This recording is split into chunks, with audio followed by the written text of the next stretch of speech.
Dennis Munter, part of the new group.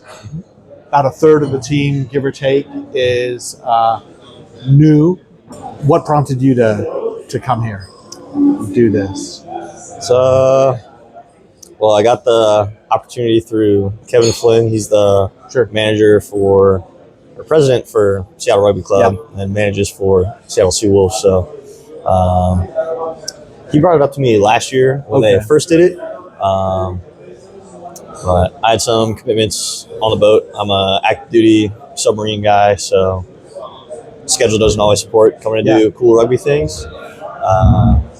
But this year I was free for it, so I just talked to him about it, and he said, "Okay, I'll let Colonel Drown know that you exist," and got the call. So now, the thing I mentioned to you today, and what I noticed, you're a communicator. I don't want to call it chatter because that makes it sound like it was aimless, just to fill spaces. You were giving direction to everybody near you. Yeah, we can loosen just a bit. Hey,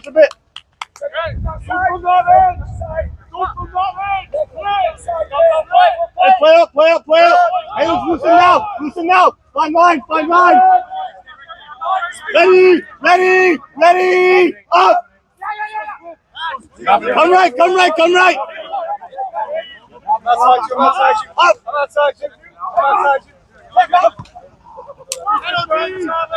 About defensive spacing, attack spacing.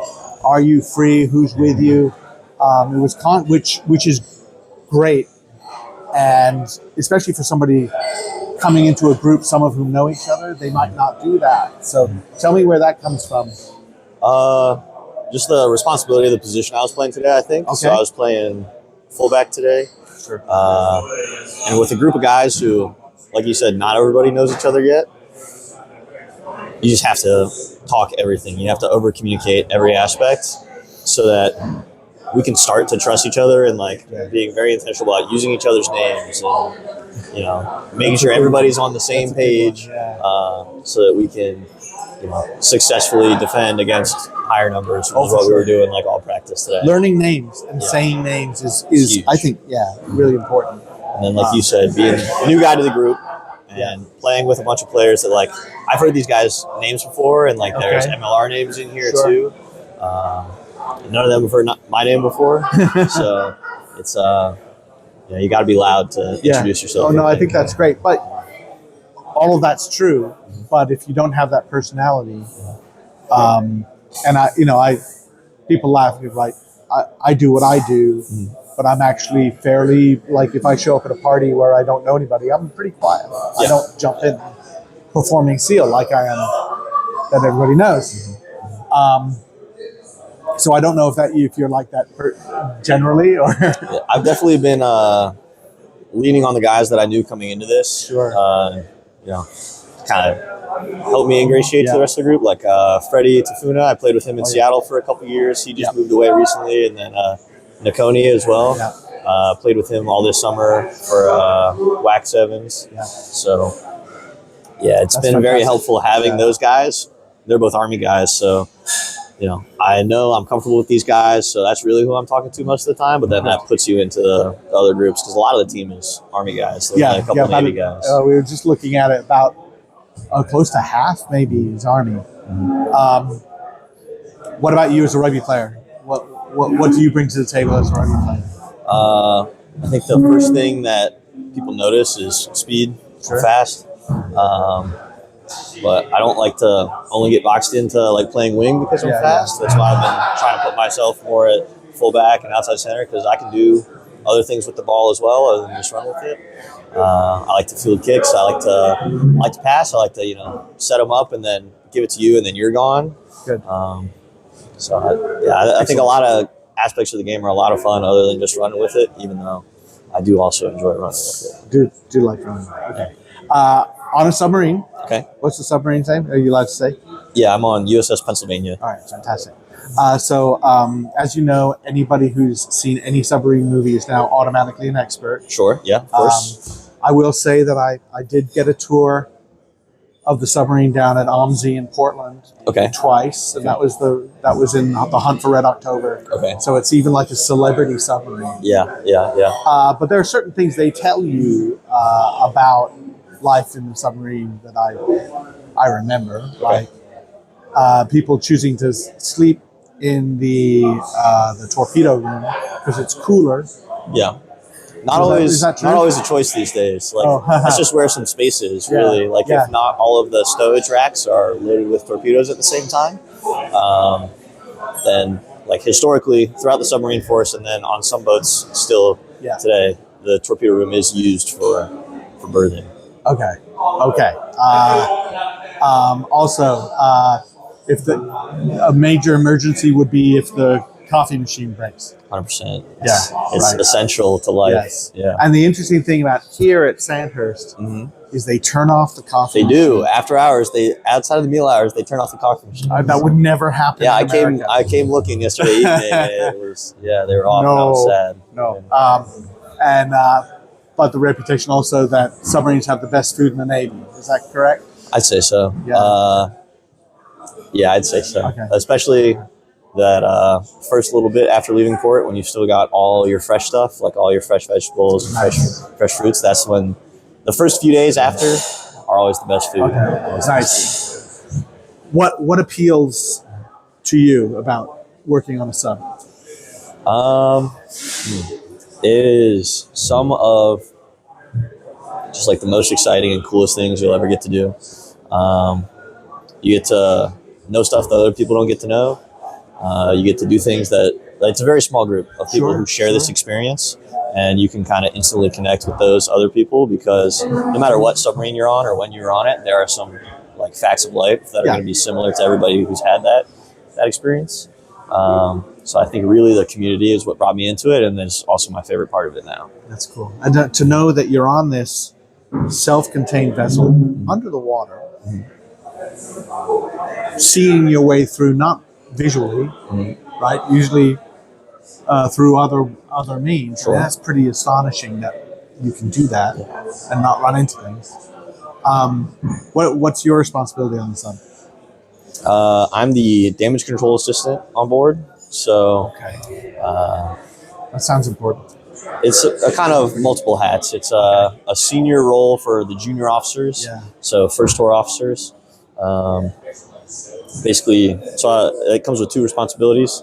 So I'm the division officer for all of our non-nuclear mechanics, and then also administratively, my responsibility is the ship's damage control, which is something that everybody from the moment they step on board a submarine has to be trained in. It's something that we train them in their schools before we get to the boat, and then also constantly train and evaluate on once you're on board the ship. That's a big part of your warfare qualification for submarines is effective damage control. So fighting against flooding, fires, equipment breaking, that kind of thing. Quick decision making. We want our guys to not have to make too many quick decisions. Like there are pre-planned responses and procedures for any type of different thing that could happen on board. So we want our guys to know exactly what to do so that you can immediately take your required actions to stop that thing. And then that's when you get the moment to analyze and make decisions on how to make things better. But everybody should know the basic steps of how to stop the bad thing right now. That's good. If you like the work that we do, go to Golf Rugby Report /support GRR and donate to help us keep all our content in front of paywalls. And also support our sponsors. Irish Rugby Tours. Go on tour. Expand your horizons. They'll make it happen for you. The U.S. Rugby Foundation, which supports grassroots rugby around the United States and also helps elite opportunity. Panther Rugby Academy, in which you can pursue elite playing opportunities. The Crusaders magic can come from New Zealand to you in the United States. The Crusaders program is touring the United States, helping grow the game, but also they are opening themselves up for their world-renowned coaching You can send players who want to be elite, coaches who want to be elite, teams that want to be elite to their player and team residency programs and their coach development programs, coaching immersion with the famed Crusaders, the most successful professional rugby organization in the world, in New Zealand. Go to crusadersglobal.com to learn more about how you can make yourself, your coach, your team better. Do you want to go play rugby in college? Next Phase Rugby. That is the app to download, start your profile, connect with over 400 colleges around the United States, and get the place that you want to go for higher education and also to play some great rugby. Rugby first or the military first that you decided on? It's rugby first. Rugby first. Yeah, I started playing in high school. Great. And then towards the end of my high school, I was thinking about how I didn't really know what I wanted to do, but I knew what school I wanted to go to, and I knew how much money it cost. And yeah, I did ROTC. It's a good way to achieve the goals that I wanted for the money that made sense. Excellent. Where'd you go to school? I went to Boston College. Excellent. Yeah. And so that's great rugby university to go to. Yeah. And a great place because it's such a great place to play because there's rugby so nearby. Yeah. You don't have to go. Northeast was nice and strong. A lot of teams. Yep. So they're in their conference final, by the way. Yeah, I've been So following on the Instagram. Yep. playing their surprise opponent. They're going to play Babson. Oh, okay. Babson beat Northeastern. It's been a big shock. Yeah. No disrespect to Babson. They know I love them. My father went to Babson, so they know that I love them. So there's rugby. So was rugby part of your decision making throughout, college or career or anything like that? It has been for my most recent, my decision to go to the submarine base on the West Coast in Seattle. That was mostly just because I wanted to try something new, but also I was excited that there was good rugby in Seattle. I've been playing for Seattle Rugby Club the entire time I've been out here. Right. And then I'm about to transfer to my short tour. I'm going to be going to Louisiana. Part of that decision was with NOLA Gold being down there in mind. Like since then, a little bit different. Yeah, a little bit different scene down there. But yeah, our choices, we get to put in preferences, and then the Navy comes back and says, okay, out of your preferences, here's what you got. Sure. So yeah, that was where it was on my list because I knew there was a pro club down there that I could be near at least. Try and get on. Right. There's still a rugby community there. Exactly. There still is. So I'll still be able to play down there for sure. That's good. That's good. And then looking ahead, what are some of the things that you want? Do you have good personal goals on this tour? I think. Oh man, I just want to do something good. Yeah, that's fine. Yeah, it's let's have some fun. And like I said earlier, it's a lot of guys that I know are really high level players. I want to make a positive statement on the field that my teammates can look at and say, yeah, that guy should be back next year, or this guy should be here this year running with us because he's a good player. I want to walk away proud of my performance, and then be able to look back at that and say, yeah, I did perform well. I should have been there. This wasn't just some, hey, I know a guy kind of thing. Yeah. Perfect. All right. Well, I'm sure that'll happen. Thanks a lot, man. All right. Thanks.